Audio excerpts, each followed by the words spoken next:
Hello mga mare, for today's video. Tapos na nga ako mag-display ng aming mga paninda at ito nga bumili ako ng Blend 45 na mga kape. 50 pieces nga ito mga mare ko at ipamimigay natin ito sa ating mga tumer.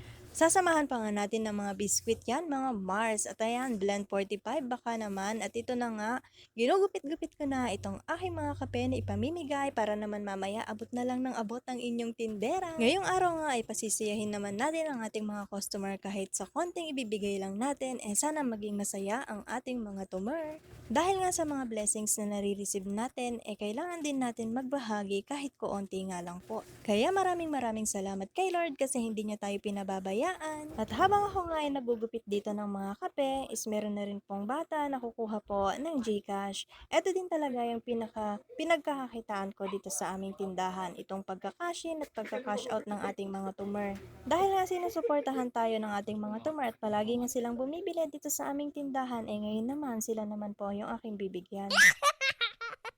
At eto na nga po, tapos na ang aking ginagawa at oras na para tayo ay mamigay mga Mars. At ito nga yung ating maipamimigay. Nandito na lahat, itong dalawang balot na ribisco. So kung kulang pa ito, dadagdagan na lang natin kasi isang pack nga na ribisco is 10 piraso lang po yung laman niya. At yung ating mga kape is 50 pieces. At kahit nga malayo pa ang Pasko, tayo ay mamimigay na kahit konti lang. At least mapasaya natin ang ating mga tumer. At mag-start na nga tayo sa pamimigay mga Mariko o Blend 45 at Ribisco baka naman.